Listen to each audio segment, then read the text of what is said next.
And we're good. Nice. Some technical difficulties, but we made it. What's up, guys?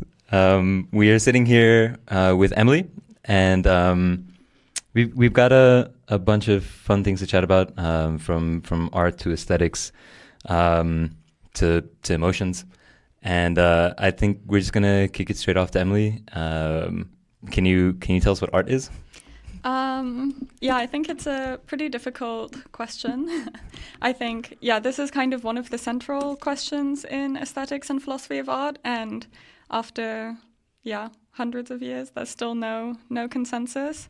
And I'm kind of more in a branch of asking what art does and what the social role of art is, and kind of leaving aside this question of what exactly it is, because, I think we have some intuitive grasp of what we're talking about, even if we can't cleanly delineate the exact, the blurry cases or the borderlines.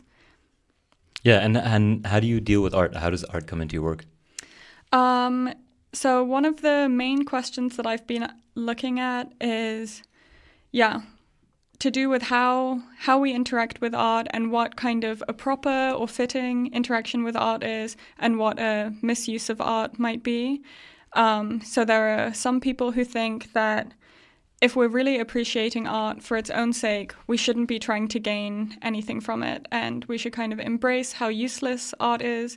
One of the main proponents of this is Peter Lamarck. And I think there are a lot of really appealing ideas behind this, kind of the idea that we don't have to tie art to productivity or personal gain, and it can really just be something that, even though it's useless, it's still of super high value in our lives. But I still think I don't quite agree with this. I think even though it would still be valuable, even if it were useless, I think it just so happens that we do gain a lot from it. And even if we're not approaching an artwork thinking, what can I extract from this? What can I learn from this? How can I grow as a person by interacting with this? Even if you just focus really on the artwork itself for itself, not wanting to gain anything, I think we do end up learning and growing a lot through our interactions with art. And that's kind of one of the main things that I want to defend. So you're saying that whether or not you're intending to gain anything, the art sort of imposes something on you, just simply by the act of percepting it. I think to me it seems like there's all of these different features of artworks that are interlinked with each other. And so you can't really say, okay, I'm only going to focus on the aesthetic features and I won't gain any of these cognitive things. Like maybe they're there, but that's not really to do with the artwork in itself. It seems to me that these things are all very closely tied together. So you can't really say, okay, I'll just focus on how beautiful the writing in this novel is and how lyrical it is, but I won't learn any of the social lessons from it. I think the social lessons are maybe so poignant or so so compelling precisely because it's written so beautifully. So it seems like these things kind of all bleed into each other. So if you focus on one of them and really appreciate this one aspect, kind of all of these other aspects end up, you kind of bleed into these other areas and start getting all of these other things from the artwork as well. Yeah, and so does, in that sense, do you make a distinction between art and any other content-dense aspects of our environments? Or is it something that, this is something intentionally made by a human, it is content-dense, and so we perceive it, we can't tease apart the various aspects of it, but maybe that's also true of other things in our environments. Yeah, I actually haven't thought much about non-man-made things. Like I am very interested in other areas of the world, which maybe are kind of on this borderline of being art or not art, like for example journalism, or objects that are primarily practical but obviously have aesthetic value, like maybe teacups or like architecture or something. So I think there are definitely these borderline cases. I think there is something very unique about artworks that are created and intended as artworks, but I'm not sure what I think about every other case. Yeah, I'm actually thinking it might be, it's hard for me to think of anything else in our environment that has the amount of content contained in such a small place as art. And I'd probably need to think a lot more about that. But I can't think of anything else that could compete with art in terms of the density of information packed into a small space that we could interact with. Yeah.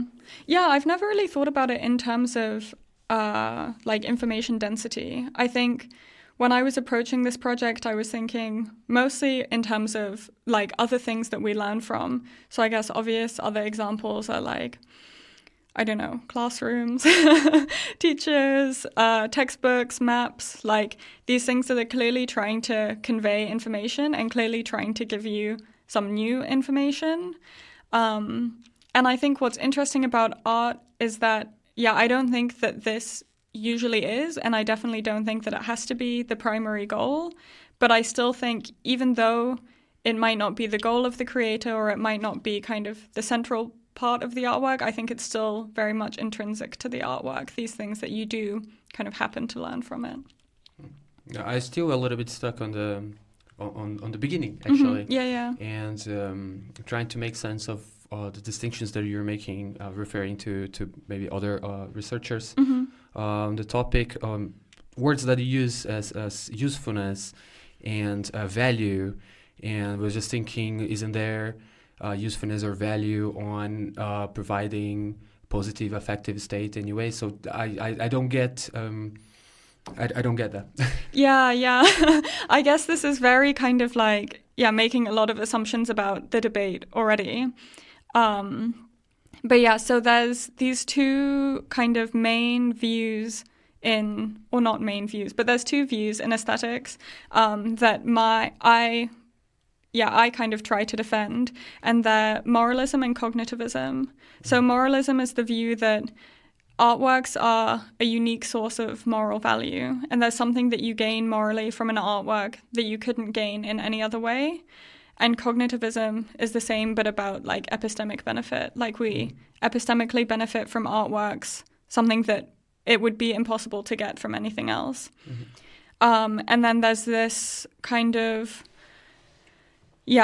opposite view called autonomism, which is kind of ties to this uselessness, which is that we don't gain anything kind of unique from artworks in these realms. And like maybe you would happen to learn like that London is the capital of the UK, or you would happen to learn like that it's wrong to, I don't know, steal or something. But you could have also learned these things in other ways, like from being told them by somebody or looking at a map or whatever. So this isn't anything unique to the artwork.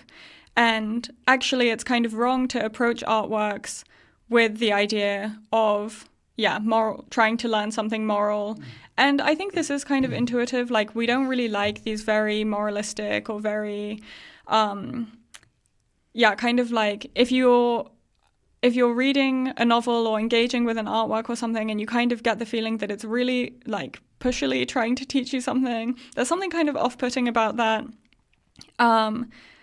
So then there's this opposite view, which, labels itself as uselessness. But of course, there's lots of different ways that something can be useful. And obviously, Lamarck is a huge kind of admirer and proponent of artworks and the importance of art in our lives. So clearly he thinks it has some kind of value and some usefulness. But he's just really pushing against this idea of, it's really this kind of like moral or cognitive usefulness that we sort of have to tap art for. I see. Got it. Yeah, there's it's an interesting sort of thing to think that art can only provide you things which you might have gained outside of it, but that it provides you nothing intrinsically, just by virtue of being an artwork. But there's something to, and maybe it's a bit of preaching to the choir because we both create. I write poetry. Guilherme does a bunch of things from music to drawing, and but there is something that is passed from the experience into a world in which other people can experience, and I guess that's a lot of what people might argue have an immediate reaction as to the value of art, and I guess maybe that's also your perspective. So it's not so interesting to maybe argue the point of why that's not the case, but if you could elaborate more on a bit of that.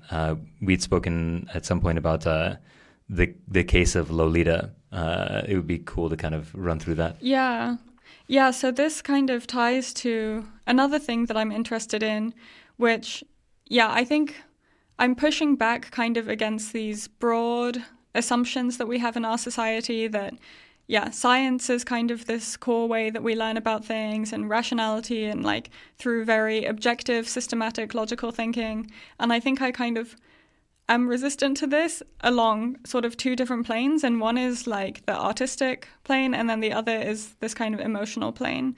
And then I sort of combined them and thought like, I think both of these things are a really important part of the way that we learn about the world. And especially in conjunction, like our emotional responses to artworks are a way in which we gain a lot of like cognitive insights about the world. Maybe they're kind of like empathetic insights or moral insights, or just kind of, I don't know, reasoning more carefully because we have this emotional attachment. So then I was thinking more about this idea that our emotional responses to objects, characters, or situations presented in artworks are really cognitively important. But then I started thinking about and coming across these problem cases, which are called, have lots of different names, but mostly I think referred to as discrepant affect or the asymmetry problem. And these are cases where our emotional responses to artworks are completely different from the same object if it was presented in real life.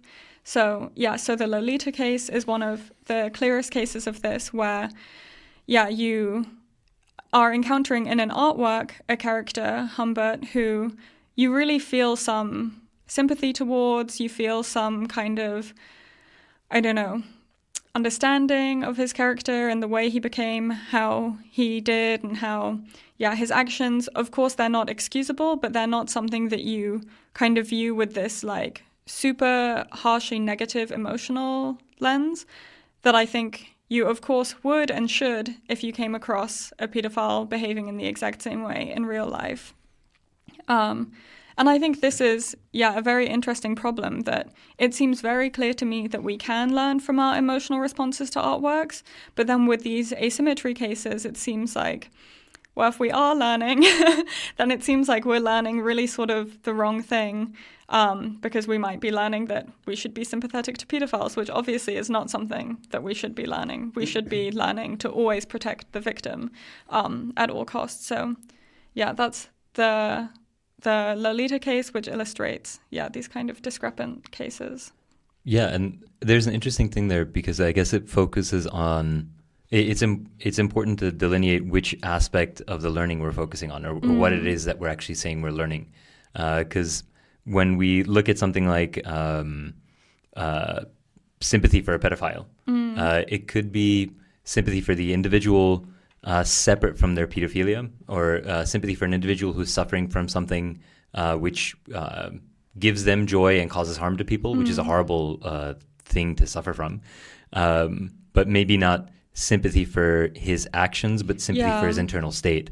And in that sense, maybe it's an asymmetry in terms of the actions of the individual, but not an asymmetry in terms of the sympathy towards an individual per se.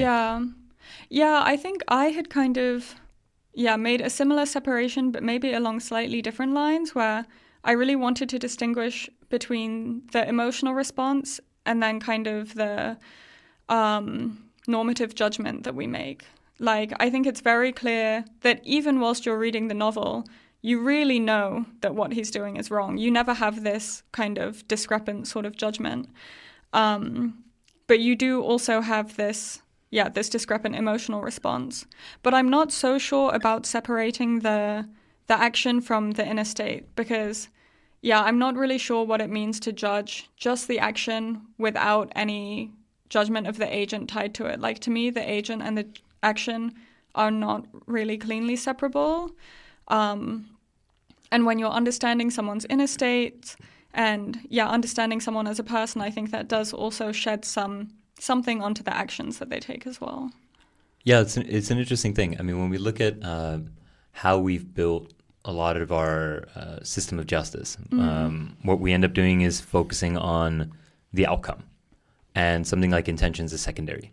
So if you commit murder, that's the primary set of parameters through which we might impose some kind of penalty. And then it may be increased or lessened based on our perception of your intentions. So if you intended or didn't intend to kill someone, then it might be a lesser offense, but it's still within the category of murder. Yeah. So we look at everything sort of outcome based because there's this murky area of inner states of the individual, and we can't really access that. We can make a case where we can't access it. But then when we have a piece of art where it is fully through the inner state of the individual, it's something, it like inverses what we normally see. Whereas normally the mind of the individual is the black box, we can only judge the actions. Now the actions kind of become secondary, and the mind is the thing that we're exploring. Yeah, exactly. And I think, artworks are a really unique way of portraying alternative views other than your own and alternative mindsets, alternative lives. Like, I think it is one of the key ways that we learn about other people and how different perspectives are. And I think definitely with the case of Lolita, I think what it really shows is how the problems with our justice system and with having these kind of black and white sort of focus on punishment and retribution rather than on sort of rehabilitation and really understanding the individual who is obviously committing a very serious crime and really harming other people. And I think it's really impressive the way artworks are able to kind of bring out all of this complexity of really, like, it's never the case that we don't condemn Humbert's actions. But that we can see that even though he is doing really very terrible and damaging things, he's still a person with a very complex inner life who needs to be understood as a full person. I'm really surprised that I have never came across, I don't know, maybe the discussion of art as being... I don't know if you're going to an ontological kind of space of what is art for and what's what does it emerge for, but I never came across a discussion of art. What do you learn from art? Because I'm just surprised a little bit. My perspective was always is a communication tool on which frame things in a different way. It can be normative, and most of the time is not no normative. So when you look at anthropological work on performance and how performance basically shred the lines of normativity, and then it enables you to communicate with the system of meaning within a community, within a group. And it's basically that, it's just gauging into what's the meaning available out there. So that would be the closest that I would get to learning. So learning how to interpret the word, and not getting morals or getting any value that's in that direct sense functional.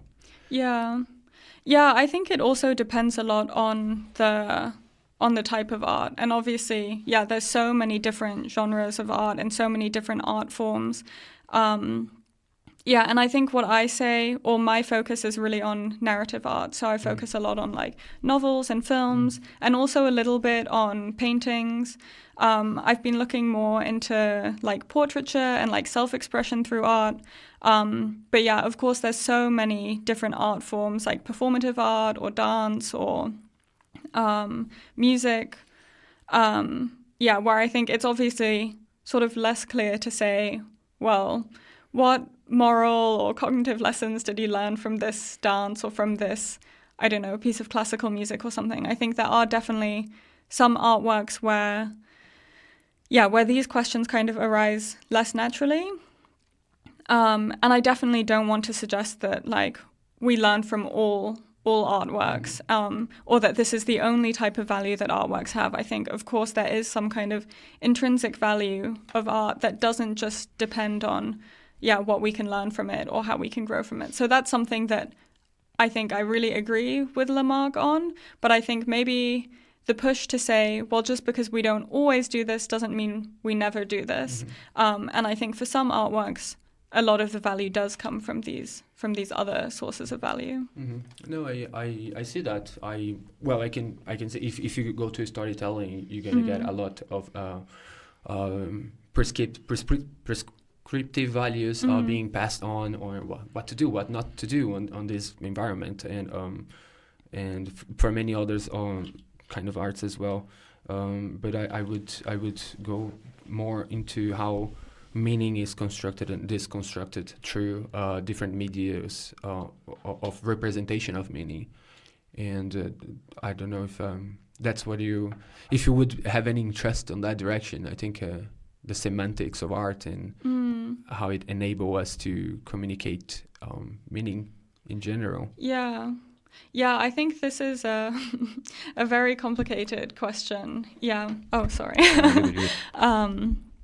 And yeah, I think it is difficult to say exactly how or exactly what it is that's being communicated, especially because I think, often these kinds of discussion get drawn a lot into the question of like authorial intention or artistic intention, like on the side of the creator. And I think there are a lot of artworks where the value that we gain from the artwork, I think, really has almost nothing to do with what the original intentions of the artist were. I think especially if we look at historical examples, like, for example, there are a lot of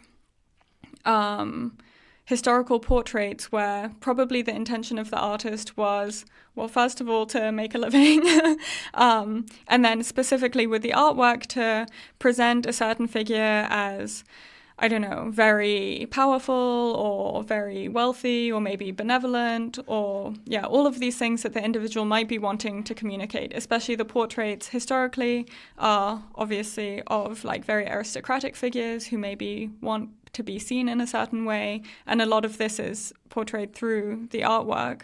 Whereas now maybe we would look at the artwork and really value it for representing an artistic movement of a certain time, or representing like a certain artistic technique, or showing how, or maybe showing how certain techniques can bring out certain features, like the use of lighting to convey, I don't know, the power of someone, or to convey like, maybe even some kind of like moral features.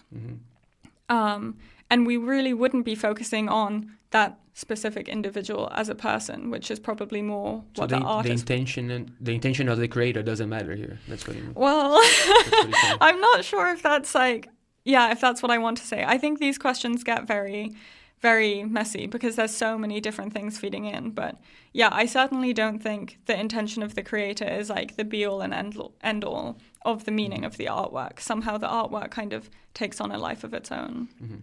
Yeah, I think that there are probably two things there for me.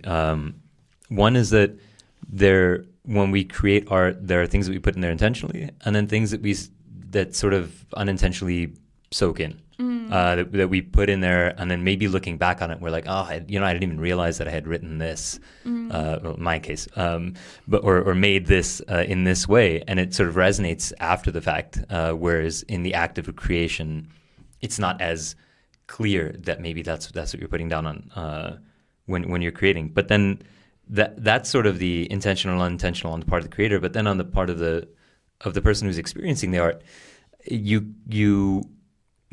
project everything you want onto your environment. I mean, there are in a cognitive sense, we're doing a lot more predicting than observing and recreating. And I think that's very true in the form of art, where there's so many salient aspects and where they're impacting with our prior beliefs, and we sort of interact and then reconstruct in the context of our own inner realities. So I think that's also but that's a really for important point. All kind of communication, right? This is for everything in our environment. Okay. And so art is no different. Yeah. And so you can say something. Yeah. And the way that I'm going to interpret, it's not bounded by your intention of communication. Exactly. In any case. And it's really important to consider art in the same way, where regardless of the intention of the producer, there is going to be the receiver, and the receiver is going to have all of their prior beliefs, and they're going to project anything that they want. So that I think is quite interesting. Whereas the intention of the artist for me is just one other piece of information in addition to the information that the artwork is itself, or does itself contain. And I think that there's one other thing that I had was thinking when we think about learning, and that is that there's something about the art that speaks to us. And I'm kind of spitballing here because it just kind of came to mind, but like seems to be the art that we learn something from. And I think that the art that has that we are available to learn from, that has something available to us, like an affordance, where we look at the thing and we're ready to learn that specific thing from the art, that's the art that means something to us, even if it's something like an affirmation. So I think like affirmations even are learning. So this person is having experience like the experience that I have, I would consider that learning also. So I as I think through it, I don't know if there is art that we do appreciate that contains something that we don't actually learn from. Yeah, I'm not sure. Yeah, sort of to go back to your first point about the salience and kind of what we attend to.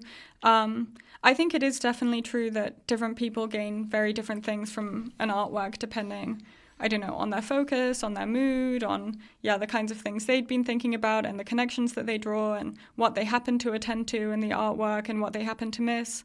But somehow I think there is a difference between artworks and just kind of like going about your daily life. I think that artworks do have lots of modes to direct salience that we don't usually have. And I think, especially with narrative artworks, I think it's so different from just, I don't know, going about your life and seeing maybe the exact same series of events.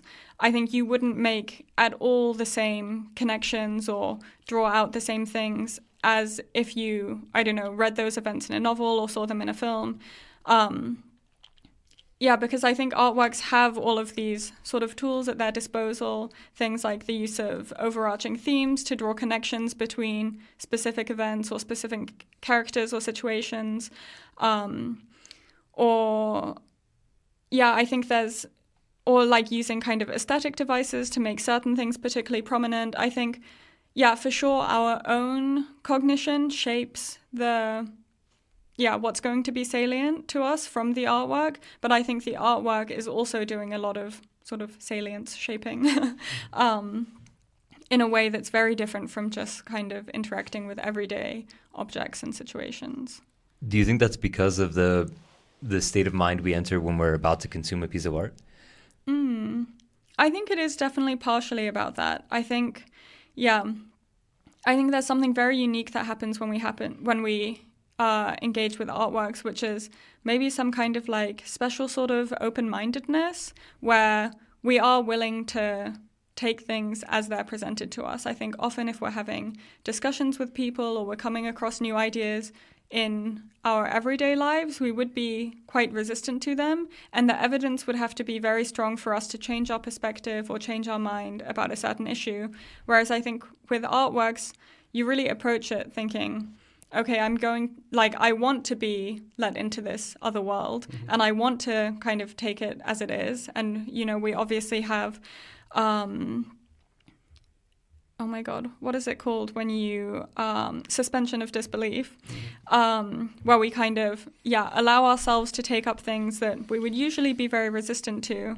I think definitely in some ways kind of our cognitive state when we engage with artworks is something very unique. I think that enters the helm of something more ritualistic, right? So what I said before about the performance or something like there is this suspension of exactly as you said, there is a suspension of the normative structure. So now we can engage in a different way, whether we can also engage or a lot of the times we engage with art just serendipitously, just design. It's all around us. Yeah, for sure. Like we enter a room and we are looking at how things are displayed and there's no suspension there. And we engage with things, I think, in a artistically appreciation, perhaps, without any ritual of like, oh, I'm going into the exposition, and I think that's the same thing interesting, because I think I have some difficulties with very conceptual art, and I understand when I get into rooms on where there is like very, very conceptual performance, and then everybody gives themselves to understanding the thing, and then sometimes it's just like, I don't get it. So I understand more the ritual part and why you would suspend just to integrate into the community, integrate into this room of people that are all suspended. So we are all in this ritual state. But what about the other cases where actually we are engaging with aesthetics without having to have any ritual? Yeah, I think our aesthetic engagement with everyday objects and objects that are definitely designed with this aesthetic intentions or something is super interesting. I think there is a difference in the way we engage with those and the way we engage with artworks. I think something that came to mind for me. But then you make a distinction. Yeah, I think there is some sort. Maybe there's not a clean distinction, and probably it's some sort of spectrum of difference, and probably it also differs a lot depending on the individual who's engaging with them. But I was reading recently this book on everyday aesthetics by Yuriko Saito. That's a really nice book, and she talks about kind of the way that we value sort of like clean and tidy and young things in our everyday aesthetic objects, and we tend to disvalue, in most cases, kind of dirty or like messy, cluttered and old things. And I was thinking, like, this is the kind of thing that I think with artworks, it's easier to kind of push back against that.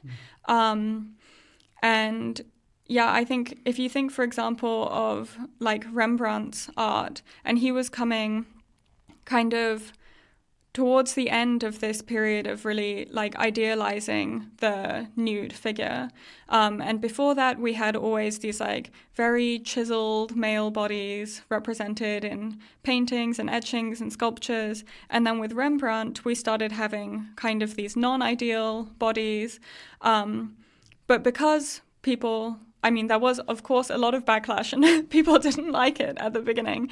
But I think because we sort of knew that we were engaging with an artwork, maybe were sort of like open to having a positive aesthetic experience, people could also focus on these very aesthetic features of his artworks, like, for example, how beautiful and intricate his etchings were. So there's one etching that I really like. It's called Diana at the Bath, and it's this super intricate etching where like all of the details, it's like incredible that he etched all of that, and you're really kind of like, all of this detail and all of this intricacy is so beautiful. And I think being open to having this very positive aesthetic experience then allows the audience to see, okay, this like kind of sagging belly and this like loose skin is also very beautiful. When maybe if you would have just come across this sort of body in your everyday life without having this predisposition to having like a positive aesthetic experience, maybe you wouldn't then have had this kind of shift in the way that you think about what's beautiful and what's not beautiful. So I think maybe for a lot of people, there is this cognitive difference in the way they engage with an artwork, whereas with ordinary objects, maybe you would think, oh, this is like an old, wrinkled body. It's not as beautiful as, like, I don't know, a young body or something. This is such a problematic example, actually. I mean, for me, one of the main things that sticks out is Caravaggio, who then, I think we've even connected over Caravaggio in the past, is just the intention to do that, to say this can be beautiful even though you don't see it as beautiful in the everyday, and even to be persecuted for it, which I think is quite funny. But I definitely know what you mean. I think that probably if we're trying to build some kind of space of understanding how individuals interact with art, one of the dimensions has to be the suspension of disbelief, and that's going to be a highly subjective criterion. But there is probably something like a spectrum of salience from this sort of purely passive cognitive, which is kind of like what happens with architecture in the everyday, and the everyday aesthetics kind of thing, the clutter, whether you make your bed, these like small sorts of things, to the sort of highly intellectualized concept art, where you can see it and it doesn't mean anything, but there's literature attached to it almost. And you need to read the literature, and the object is just a physical manifestation of the text itself. And so I think a lot of people have this criticism of modern art because they expect the physical manifestation that isn't text to have the same impact that a Rembrandt does. But they're two completely different things. Well, they're the same thing, but on different points on the spectrum. And I think that there's something privileged in terms of the experience from the point of a performer, where as a performer I get to blur the lines all the time, as a performer of poetry in particular, because I don't write flowery verse, I write conversational storytelling type poems, and I can lapse from speech to poem effortlessly because I have it memorized. And so what you get the opportunity to do is blur the lines for people between something which is extemporaneous like this to something that is more curated, and still sounds as though it is something like spoken, the spoken word. So I think that's quite an interesting space to inhabit, and maybe why performance holds such a strange space in our culture, where we're kind of performing all of the time for each other, and then there are times when the performance is slightly more curated. Yeah, I think performance is a really good example. I think, maybe I'm too rigid, but I've definitely had this experience where, I don't know, I'm watching a play or storytelling or a poetry recitation or something, or even like stand-up comedy, and somehow it makes me really uncomfortable when I don't know where it starts and ends. Like if somebody, I don't know, one of the actors runs onto the stage and makes some, I don't know, like acts as if there's some kind of catastrophe or as if there's, I don't know, some problem and the play has to stop, and you're like, is this part of the play or is this not part of the play? And like somehow like blurring these boundaries, I think, is something that's kind of uncomfortable for an audience, because you're really thinking like, okay, am I still supposed to be interpreting this and appreciating this, or like, what is going on? And I think this like blurring between art and everyday life is something, really fun, and something I definitely like to explore more. Yeah, that discomfort can be the art itself, the intention to generate discomfort. Yeah. It definitely has been when I've performed and done certain things where the state that I might put myself in, or something that I might put myself through, is something to generate discomfort in the audience to the point where they're like, what should we do about this? And I know, especially some performers, there's one performer who I'm forgetting her name right now, but her whole body of work is about something which might generate discomfort in the observer. I'll put her name in the link of the show notes, but she has this famous one where her partner is holding an actual bow and arrow to her chest, and they stand like that for about 3 hours. Oof. It's really wild. But a bunch of scenes like this, it's really, I think she's, I'll remember at some point, but she's phenomenal. I think this is, and also sort of linked to these discrepant emotional responses. I think this is another way of generating discomfort, where you have kind of this layered response of like, I don't know, you sympathize with a character who you really feel that you shouldn't, and then you have this layered sort of like, discomfort of like, I shouldn't be sympathizing with him, he is not a good guy. And I think it's something similar of kind of being like, oh my God, I shouldn't be allowing these people to stand with an bow and arrow to each other, or like if there really is a problem with the play, like I should get up and leave. And then having this layered sort of like, wait, am I still in it, or am I back in the real world? I think it is kind of really interesting how art can push us to feel this discomfort when we have this tension between maybe sort of like the real and the make-believe, or like the artistic and the non-artistic. I think, it's kind of, the tension is coming at the same point in both of these cases. Is that a social phenomenon, or is this a feature of art? Because that's what I was thinking. Yeah. Man, what's the difference? Yeah. But where does the suspension come from? So the suspension come from because we all agree that this is the time for suspension. So Dadaism, it wasn't born yesterday. Like there was or even any kind of performance on a hunter-gatherer community on which women play men, or there's the whole suspension, there's the whole breaking the boundaries with the normative. We all agree that that's the time to happen.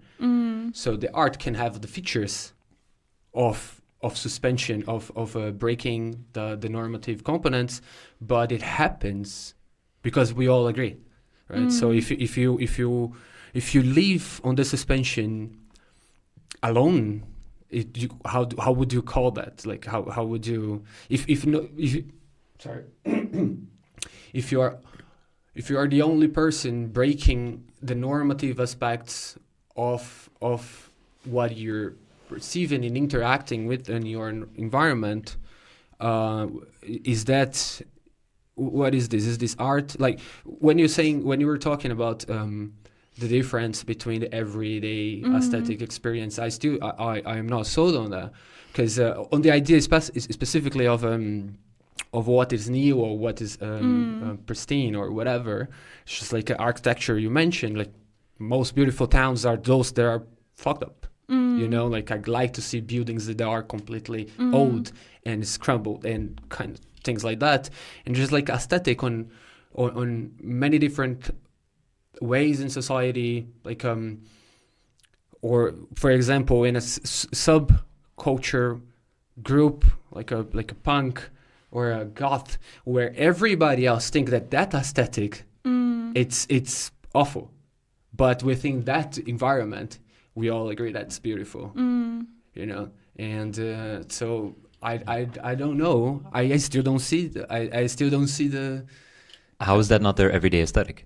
It is. That's what I'm saying. So then what's the problem? What I was saying, that there doesn't need to be like a normative definition of what good is in this everyday aesthetic. Yeah, what she says that she would make the distinction on this range, because as you mentioned an author here and said, well, when you see everyday objects or everyday aesthetic encounters, normally they have a normative aspect, and I'm saying there is not. But I think that a majority of people, normativity in this case cannot be like an objective normativity, but like the collective subjective experience of the human race. And I'd say that the reason why punk and goth exist in the aesthetic that they do is because they're a rebellion from the average. And in that sense, at least normative can only be like a descriptive normative. And in that sense, the reason why like an Instagram aesthetic is popular is because it appeals to a majority of people who are consuming something. And I think in that sense, clean lines and clean rooms you could make the case that it's at least population-wise normative. Yeah, this is definitely normative, but within you finding, like with you being the only punk in the village, you only find that what you're dressing, it's aesthetic. It's I don't think that's a normative experience of finding something beautiful at all. And I think there will be a list of other different examples. And so for me, the distinction is still very, very, very, very, very blurred. Yeah. No, and there was a first question as well about the aspect of we can only have suspension if we all agreeing that there is suspension. Yeah. Yeah, and I think these two questions kind of come together. Like, I definitely agree that the boundary between art objects and everyday objects is super blurry. I think there are kind of, these strange moments which really bring out how blurry that is. And maybe this is also tied to this idea of, sort of suspending and being open-minded. Is I always find it strange when you're in an art gallery and then like everybody's walking around super slowly and like looking at everything really carefully. And then as soon as they leave the building, they're like in a rush again. And they're not looking around at, I don't know, the buildings around them or the trees or like the view over the city or something. They're just suddenly, it's like, okay, that was my aesthetic experience for the day. And now I'm like in go mode again.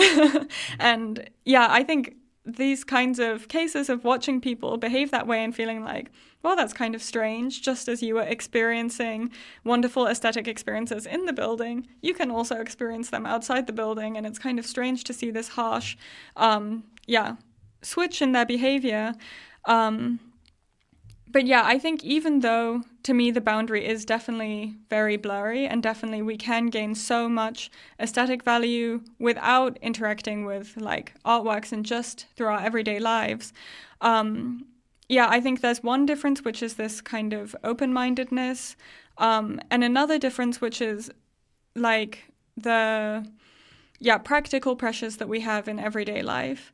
And it seems like when we engage with artworks, often these practical pressures are diminished or go away completely. So with the Lolita case, for example, you don't need to protect the victim because she's a character in a novel. And so you kind of can allow your mind to feel sympathy or to take on Humbert's perspective without feeling guilty that you're not fulfilling your practical your practical pressures or fulfilling, this need to act in a certain way. And I think it can be similar on a more basic level. So for example, with clutter or with old things, I think you can see a painting of like a cracked teacup and be like, yeah, this is super beautiful. Actually, the way the crack falls and it kind of follows the line of the teacup and adds this extra kind of juxtaposing line, which brings to light, I don't know, this curve or something. Maybe this can be something super beautiful that you can appreciate. But in your everyday life, if you pour tea into a cup and then it starts leaking out the bottom, you're not going to be like, oh, this crack is so beautiful. You're going to be like, so? I don't know.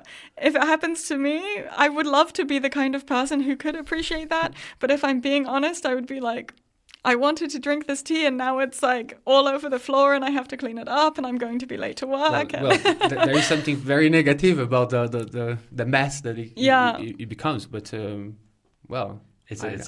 not entirely convinced. I think. I think maybe you're a little bit more relaxed than me. Maybe you're more open to these everyday aesthetic experiences. And like, I think there's so many people who would love to cultivate that. And I think that's also like a lot of spiritual practices maybe cultivating that, like stopping and really appreciating these everyday things. But I think it is probably kind of an unfortunate fact of many people's lives, and certainly mine, that I think you miss a lot of everyday aesthetic beauty because of, not being open to it, not expecting it, and then also having these practical pressures of, you just kind of have to act and do the things that you need to do. You can't always stop and smell the roses, even though we all should definitely more. Yeah, kind of you go see art when you have the time to see art, not in the middle of your workday when you have work to do. And it's probably like something about the ability to suspend ourselves also from our obligations, from the identity that we have to carry outside. And we may still walk into a gallery and think, well, I need to, display certain things.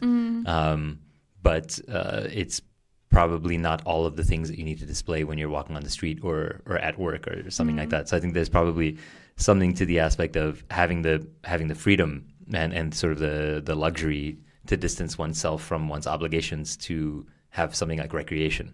It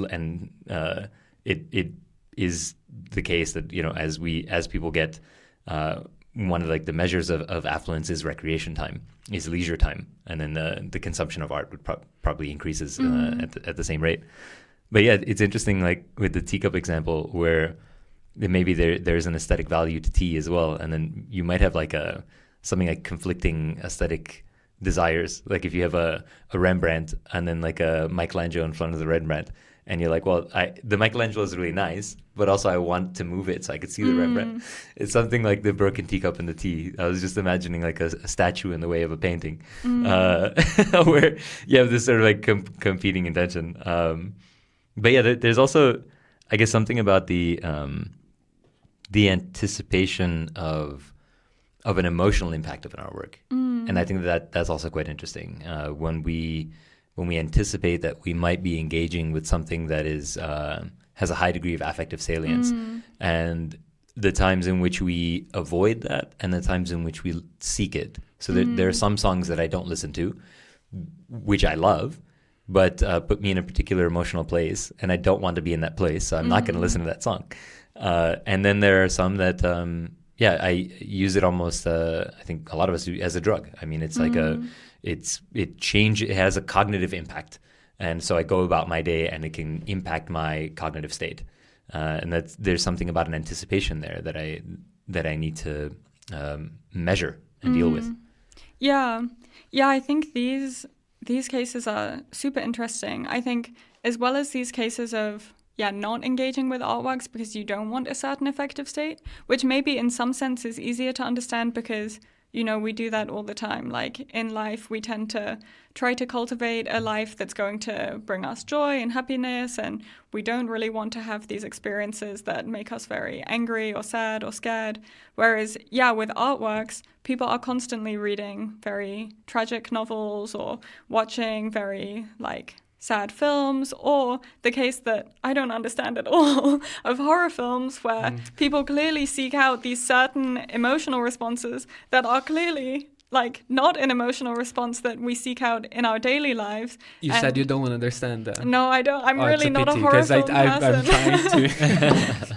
I'm a fan, so I'm trying to understand it. I was hopeful that you could tell me something about that. No, I have no answers, only questions. Oh man, I think there's something really special about generating uncertainty to a particular degree, and I think everybody has. And I think we've spoken about this too. Is like the tolerance that everybody has for uncertainty, and everybody's threshold is in a different place. But once it crosses a particular boundary, whatever that boundary is for every person, then it's not enjoyable anymore. So maybe movies can have a bit of some concerning or thrilling elements, but maybe once it passes into horror, you're out. But then if Guilherme's watching a horror movie, the moment somebody actually walks through the screen and doing that, it's not fun anymore. There's something about the degree of uncertainty that's there. And I think roller coasters are probably a good example where you can sit in a car and you can sit maybe on a children's roller coaster, but then there are some that are really extreme.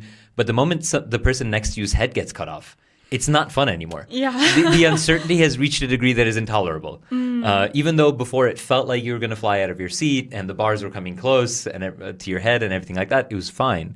The moment there's actual danger, crosses the line. Yeah. There's the argument of the component of distance, right? So it's happening on the film. It's not happening to me. So I can use all of the predictable power to say, oh, I wouldn't enter this room, or I wouldn't do that. That's stupid.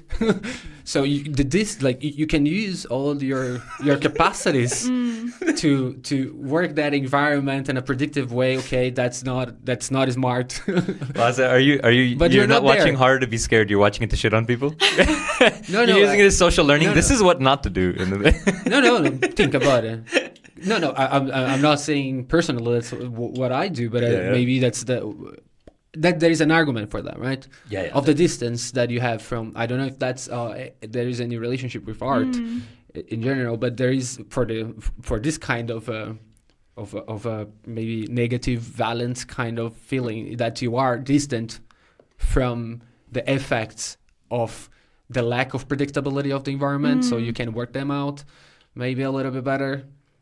No, I think definitely you do have this.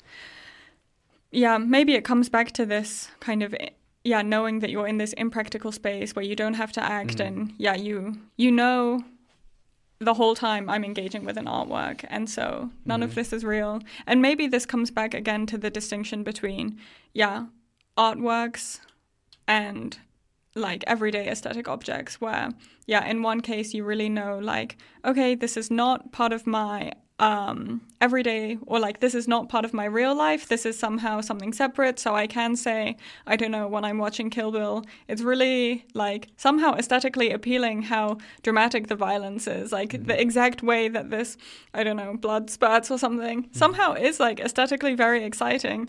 Whereas in everyday life, if you look out your window and you see the exact same actions happening, I would really hope that we're not going to be appreciating this, these features, and instead, you know, we have all of these practical pulls. So, yeah, maybe it is this kind of knowing that you can feel the emotion without having to act, or without having to really, worry about. So we are talking about suspension again. I guess it all comes back to that. Or maybe I'm just stuck on it. I'm not sure.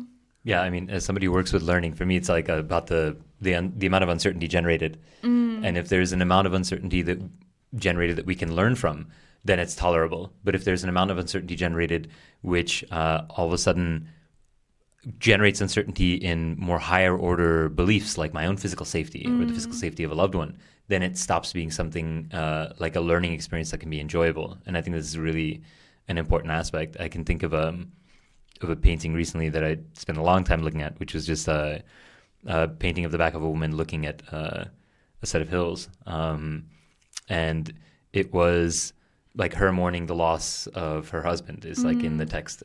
It wasn't called anything like that. It was just called like a valley, you know, but it was really beautiful, extremely salient for me. And I was just watching it and feeling it, but I'm feeling it in a way that isn't the loss of my own relative. And if I had lost my relative and I'm standing on a hill looking, I wouldn't necessarily think in that moment, wow, this is really poetic. If somebody was standing behind me, they'd really enjoy the scene. You know, but being a voyeur in that sense and enjoying this really poetic, beautiful piece of work, which is, again, containing something I wouldn't want to be the main character, but empathizing with the character allows me that type of, like you said, Guilherme, distance. It's a limited amount of uncertainty. It's the affective state that I'm putting myself in, but it's not the actual state. Yeah. And I think these cases are interesting. I think there's definitely somehow also a blurry boundary between feeling like, oh, these aren't my feelings, and feeling like, oh, okay, this is actually a little bit too close to home. And maybe it's similar to this experience that you had with not wanting to listen to certain songs. And I definitely had it a couple of years ago. I started reading this memoir by Michelle Zauner, who's a half Korean, half American woman. And my two siblings had read it, and we're all half Japanese and half American, so somehow there was this like strong connection for us as she like tells the story of what it's like growing up as a mixed child in the US. And yeah, I remember I opened it and I read the first page and I just was like, okay, I have to wait. I'm not ready to read this yet. And yeah, sort of put it away for 6 months and then came back to it when I was sort of in a more stable mental state. And yeah, I think definitely, whilst you do have some kind of distance, we are also obviously very deeply touched by artworks, and they form a huge part of our understanding of ourselves and other people and our identity. So I think, yeah, we definitely don't always have this distance of, like, maybe horror films are kind of one extreme example of like, okay, I can feel the fear without any of the real danger. But I think definitely with other deeply moving artworks, it's moving because it really, really touches you as an individual with your own history and your own, context. And yeah, I think at these points it really feels like there's almost no distance. And yeah, I think these are the artworks that can be a little bit difficult to interact with. Maybe we can switch gears a bit to journalism and discussing journalism a bit in the context of aesthetics. Why is journalism interesting to you as well? So journalism is interesting to me, I guess, coming back to this idea that we seem to live in a society that really strongly values objectivity and rationality, which of course are very important things. And I think especially with the current, panic around fake news, there's been a huge focus on, what is a trustworthy way of gaining knowledge and how objective or how correct different news sources are with relation to each other. And And of course, like accurate reporting of events is super important. So in some sense, this impartiality and objectivity is one value of journalism. But it seemed to me that there was another value of journalism that's sort of in tension with that, which is, this like partiality in wanting to have a specific person's take on the event. And, you might seek out a certain newspaper that leans a certain way on the political spectrum, or you might even seek out specific journalists because you particularly like their writing style and their way of portraying things. So I think we do have this dual sort of like valuing the partiality and also valuing the impartiality in journalistic pieces, and I think that's really interesting. I have no answers about it. Yeah, journalism is something that, we actually think about a lot, just because of the type of cognitive science that we do, people's perception of their realities, people's perception of, especially political environments, but then most importantly, what that says about beliefs, particularly because beliefs end up being the thing that I work with. So as we consume and curate our environments, it's interesting to see how that impacts not only our beliefs, but then the corresponding affective states. So there's something interesting about the relationship between maybe the type of art that we would consume for a particular aesthetic value, and then also the type of journalism that we might consume for a particular value, and also what speaks to us and how indicative of this is of the beliefs that we bring into any context through which we might interact with this content. Yeah, I think it is interesting. I think there are a lot of, I think there is a continuity between journalism and art. I think definitely there are a lot of aesthetic features of journalism, and especially in sort of like the narrative style of long-form journalism, and different writing styles. But I think, with journalism, I think we definitely lose this sort of open-mindedness. I think we definitely, if you read a journalistic piece and it is deeply in conflict with your values and your beliefs, you're not going to be like, oh, well, I'll just sort of suspend that for now and kind of take on what this is telling me. I think you would really feel like, okay, this is not a good piece. Maybe I should read it in order to see what kind of information other people are getting, but this definitely isn't like a source of information about the world for me.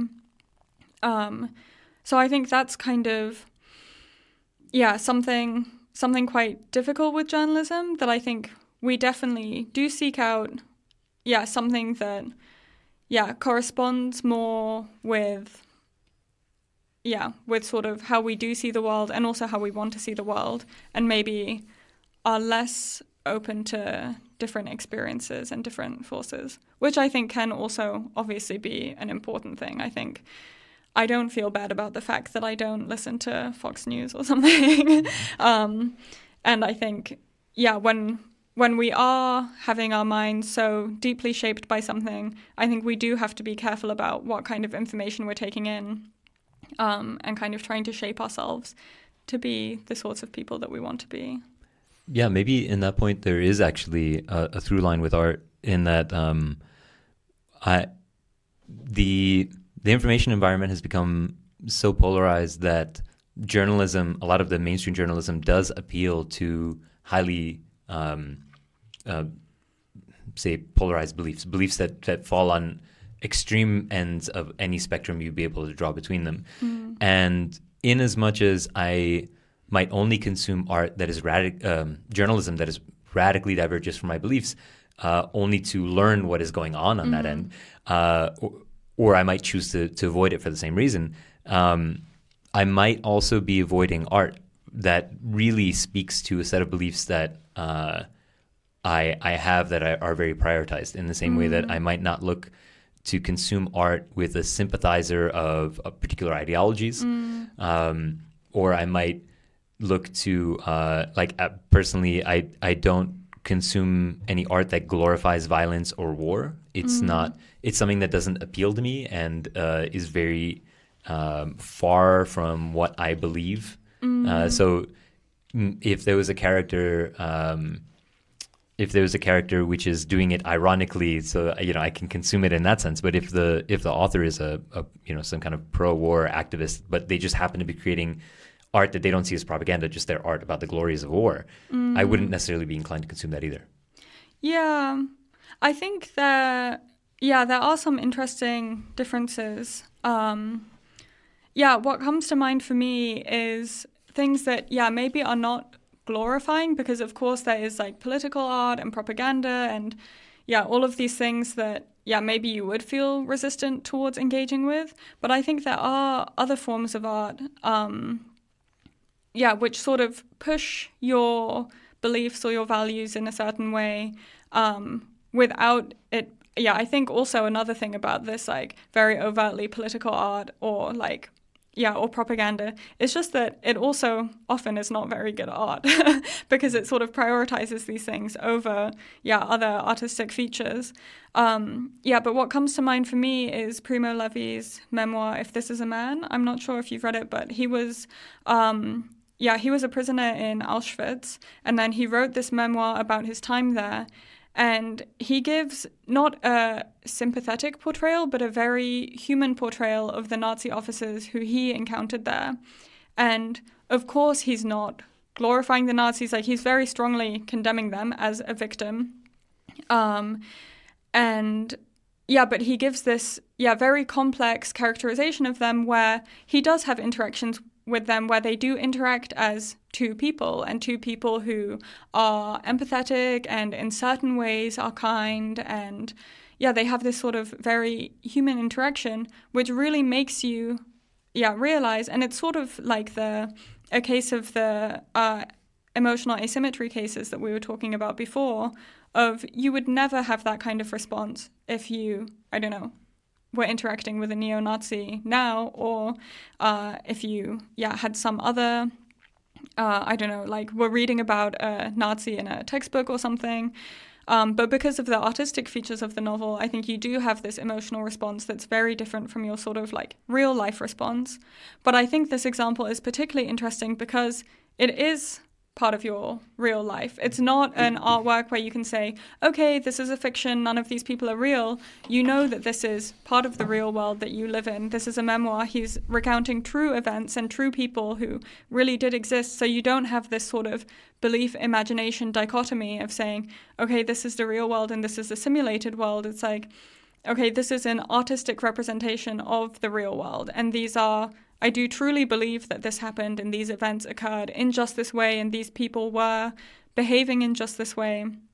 And in some sense, I think memoir and biographies are kind of much closer to journalism, but still somehow I think that, somehow it seems like there is still some difference in, if I read a journalistic article that was very sympathetic to like rising neo-Nazi movements today, I would feel quite a lot of resistance to taking that on in a way that I don't feel resistance engaging with this memoir.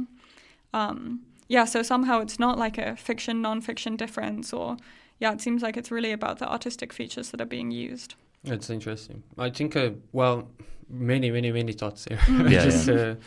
Let me try to pull it all. First of all, I think I was going in that direction between the fiction and non-fiction, because I think your interest on journalism goes through the route of narratives that you mentioned before, right? So how is our narratives narrated? I think I have thoughts on that, on related to fiction and non-fiction, and how a story is told to you, and how that matters to you, right? So again, with confirming beliefs or not, I think there might be a relationship there between journalism and the emergence of gossip on our species, right? Which is essential for us to survive within a community, that we exchange its kind of information, and it has to be told in a certain way and not in a different way. and it's non-fictional because you don't care what happens to Hansel and Gretel at all, but it happens that you do care to what happens to your neighbor or not, or what happens on another country that you feel connected to, or the matter of the war you feel connected to, and the same thing goes for what you're talking about this art that do not align with my beliefs, or I find it, for example, Soviet art interesting. I like the posters. I find it aesthetic. I'm not a communist. I like the colors. I like the building of it. I think it's interesting. Same thing for a lot of films on the Soviet era, which are propaganda and were used for studying documentary making or filmmaking in general. And I find it aesthetic. I find it nice and pleasant. I'm not a communist. It's not aligned with my set of, or at least on the Soviet framing of communism. I'm not aligned to that. And so I don't think I think that I can make the separation between the aesthetic value of it and my beliefs are not being aligned with the purpose of that art creation. And I think it's more attached with my connection with the reality of it. So again, the suspension. So if it is a piece of Soviet art and it's about people being murdered on a gulag, I will be instantly feel repulsed by that, because I can feel the connection with. I cannot suspend. I cannot create the distance between what happens on that gulag and the people died and that piece of art. Same thing for trying to make the separation between artists that I find, well, that the stories tell that they had repulsive behaviors, but I can look at their art and say, okay, I like that. I think this person was a scumbag, and I wouldn't like to meet this person, but I like what I'm seeing here.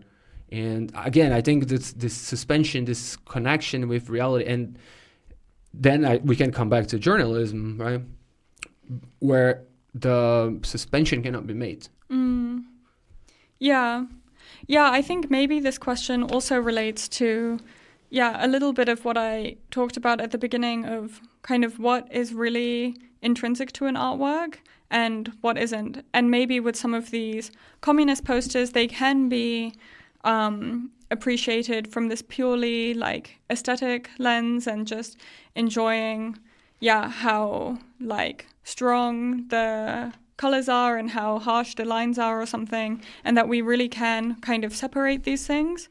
But I think maybe the political import of them is in some sense not intrinsic to the artwork, that it can be kind of separated and not taken up. Whereas I think that there are other artworks where these things really don't come apart cleanly, and you can't, I think maybe with something like, what is a good example that's not going to be too controversial?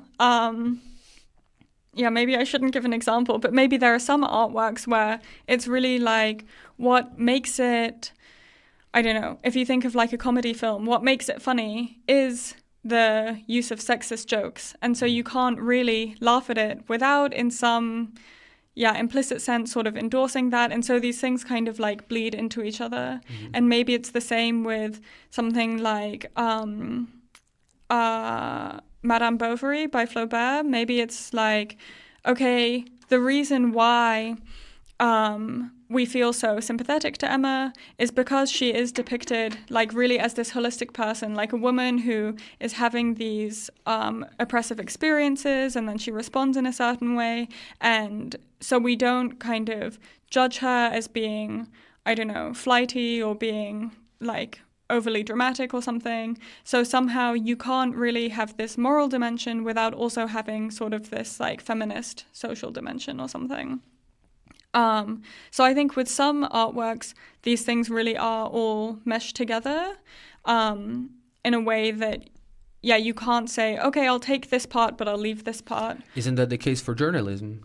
Yeah, maybe that is the case for journalism. So maybe it is something like, the political import or the message is always intrinsic to a journalistic piece, and with artworks it's only sometimes intrinsic. Maybe this can be some kind of difference. Mm-hmm. Yeah, there's definitely a very fuzzy line between journalism, propaganda, marketing. All of this where there is you ought to be consuming it in a way where you know that there's an intention. Whereas with art, it could be self-expression. There's sort of something qualitatively different about somebody having an intention to do a thing. I mean, in Armenian, the word we use for commercial is propaganda.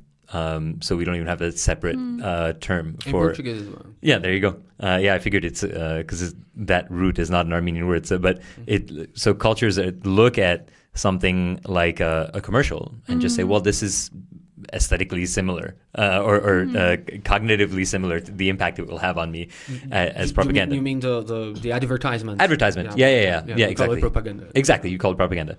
And that's an interesting sort of thing. But then we look at it with the idea of book banning, which has become very popular in conservative states in the United States.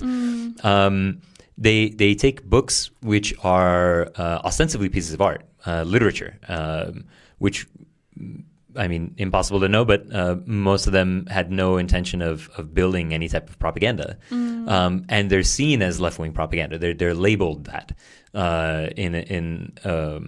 for the excuse of banning them. So there's sort of an acknowledgement of this passive impact that art has on us by consuming it, and that it might shape how we think. And it's interesting that they move to ban fiction, but then don't attempt to ban. They probably would if they could attempt to ban particular news outlets. So it's not like they're banning left-wing news outlets in Florida, but they are banning books that have a queer character. And so there's something, to me at least, really interesting about that. But then also maybe one of the other things I was thinking about was just this difference in the content of whether it approaches topics about the individual experience or about a system. And I think maybe there's something there of when we deal with propaganda, it might try to appeal to an individual experience as well, but it's something like the message is about the system itself. I'm not really sure. That's just sort of something that came to mind. It'd be interesting if you guys have thoughts on that. Yeah. I wonder if the reason why, well, maybe it's also for legal reasons that you're not allowed to ban news outlets as easily as you're allowed to ban artworks. I have no idea about all of that. But yeah, maybe it is sort of this like passive learning or some kind of like subconscious. I feel like people are very afraid of artworks because they know how moving they can be and how much they shape us and shape the way we think about the world and ourselves and other people. Whereas, we are much more resistant to reading and taking up, news or, other nonfiction forms of information where we know that we do disagree with it. So maybe it's also not as frightening that leftist news outlets exist because we know, well, we won't be reading that anyway, or if we do read it, we'll realize that it's leftist and we won't take up any of what it says. Whereas, with artworks, maybe they're kind of a bit more slippery, and what we gain from them is not as clear-cut that, they do sort of change the way we think in a way and, cause us to shift our perspective in a way that, other forms of information don't. I think it's very, very widespread now, not just on the right, but also like with the rise of cancel culture, also on the left as well. And I read recently that I think a lot of Roald Dahl, I don't know if you guys know Roald Dahl, but he's this British children's novelist, and a lot of his books are sort of being updated to be appropriately woke or appropriately like socially politically correct. So it's happening all over. I guess the first thing that a dictator tends to do is control all the media outlets. So I guess there's something about that, just in terms of maybe it's more just that exposure to things is what people who are trying to control the public narrative, they're just trying to also control exposure to things. But yeah, it's interesting that the delineation between fiction and nonfiction is something that might be clear in our minds and is labeled out in the world, but of course isn't a clear label at all, in that you can have people who fictionalize accounts of their own life in the same way that you can have journalists make stuff up. You can have, in some cases, people doing scientific research make stuff up. The link between vaccines and autism, entirely fabricated, passed off as true. But then obviously there are a lot of journalistic outlets. The whole concept of fake news is this idea that we're still putting the word news there because there's an intention to create journalism, but we're putting the word fake as an adjective in front of it to describe it as fiction. I wanted to add something to that, to the subjectivity of the narrative itself, right? Is there objectivity on telling a story at all? Because that's how you frame it. Right? Yeah, exactly. So, are there factual news? Yeah, exactly. I think this is the exact question that I find so interesting, which is that, yeah, we can say, okay, there's this like value of impartiality and telling the events as they happened, and then there's this value of the partiality of like having some take on it offered to you, some perspective offered to you. But yeah, it's definitely not as if news articles are like, okay, here are the events that happened, and now here's what we should think about them. Yeah, it's just the way that they're told is already told in this very partial way, and even the language that you use, like, yeah, obviously we've seen with the recent conflicts, the use of killing versus murder versus just death, or yeah, somebody being portrayed like just as a number, or as a person with a family and a history and a job. And yeah, I think just, yeah, definitely the way that events are characterized is already something very, very partial. And yeah, definitely, I think we should be sort of as wary of how slippery and how passive the information that we can get from news is, just as with artworks. And it's interesting, as we were talking about that in a lecture before, on how propaganda is most effective. It's where it can change your affective state, right? So the framing that leads more to a change in affective state is the most effective way to make people believe something or do not believe something. And there is a direct relationship with art there, right? Because the art produced to create a change in affective state, and then you have something that is portrayed as or is sold as facts, which also it's built within the frame or the narrative to change your affective state in relation to something, right? So that's that there's another overlapping feature there. I don't know if I think you would probably say, as you just said, that there is the subjectivity of the narrative, but also maybe media outlets just borrowing from art the ability or the ways to change affective states in order to create to drive beliefs in systems in a certain direction and not in the other. Yeah, and I definitely think, yeah, we do have to be very aware of the way this is done.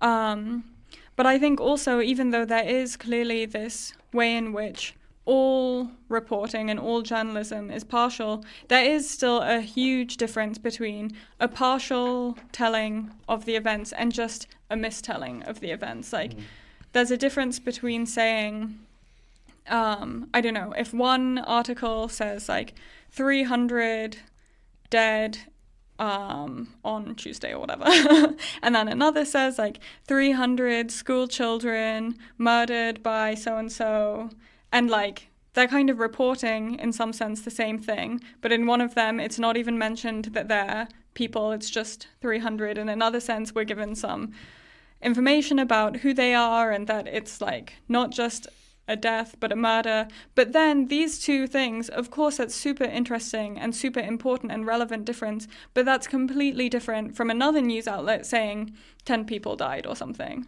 And in that case, I think we do have to say, even though the difference between how the exact, leaning of the partiality is important, that's still very importantly different from just, I guess the last option would be fake news and really just like a mistelling of the events. Yeah, one person's journalism is another person's propaganda for sure. Right. And, but then once you cross into a fiction, it's actually a fiction. Like fake news sort of transcends this journalist propaganda subjective spectrum and into something maybe qualitatively or actually quantitatively different, probably in many cases. And you have the simple case of truth in the capital T sense is not possible because there's always going to be something that you're omitting that somebody else can point out, and they can always leverage that omission as a vehicle for propaganda or an excuse. So it's quite an interesting thing, especially when dealing with journalism is understanding that there is the slant, but then the main thing we ought to be doing is, even though this is incredibly difficult, try to extract information from the framing and then check if the information that we extracted is consistent across other outlets. And if the information is consistent, then we might be able to limit the impact of the framing on our appraisal of the information, and then just appraise the information as it is. Not that this is something that you can ever do to reach some kind of objectivity, because you still have your own beliefs and biases. But it's an interesting sort of thing, trying to engage with a world,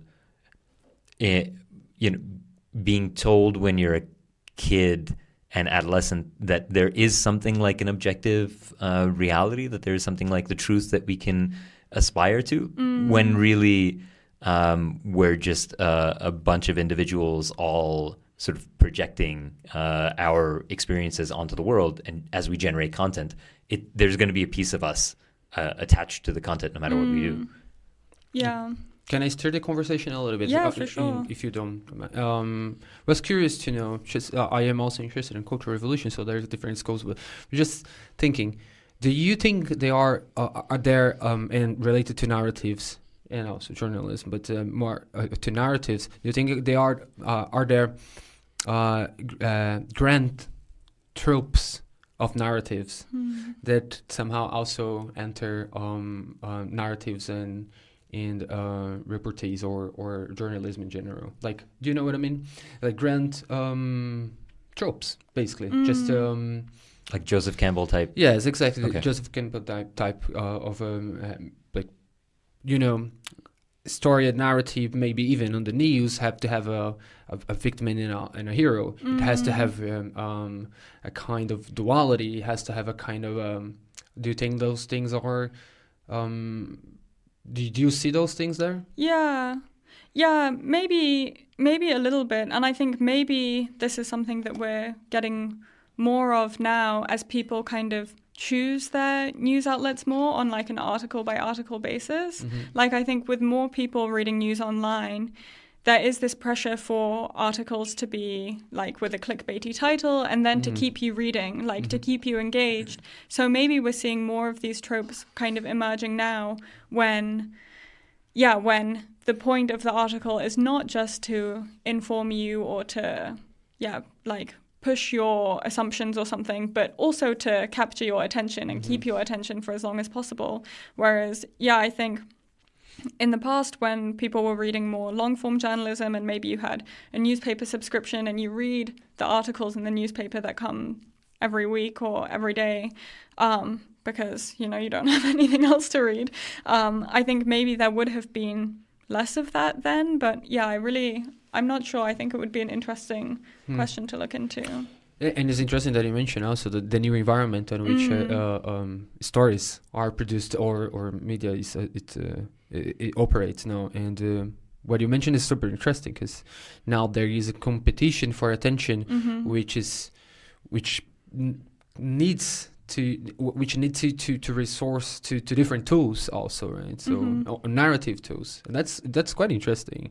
What else do you see on online media that it is a kind of a narrative to, besides clickbaiting? Or?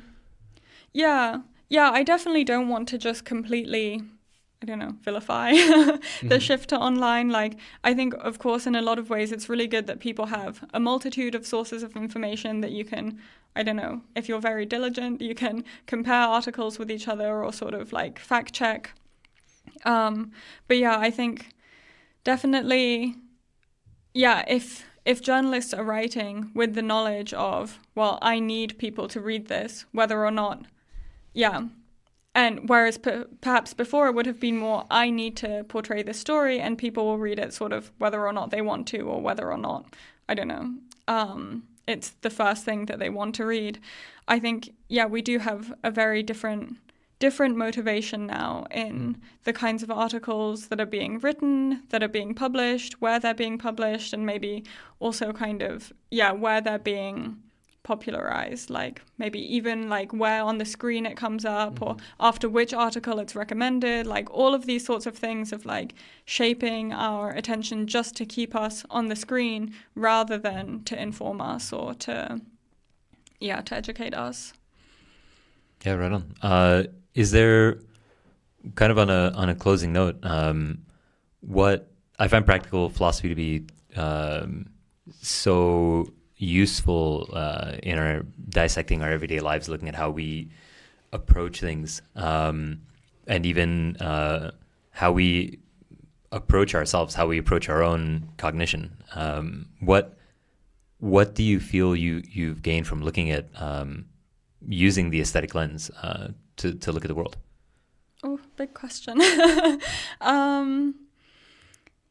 Yeah, gosh, I don't know. I think it definitely made me think a lot more critically about a lot of different aspects of everyday life, and definitely just reflecting a lot on experiences that I taken for granted. I think a lot of the sort of examples that I use in my papers are examples from artworks that have been really important to me, and sort of trying to put into words exactly why they were important or exactly what I did learn from them, because I feel so strongly that I did learn something from them, but when you can't spell out precisely exactly what that was, it's quite frustrating. And yeah, I think especially now as I start thinking more about everyday aesthetics, then yeah, kind of having this more open experience with the world, and also kind of a more critical experience with the way I think a lot of us, and certainly I, have been socialized to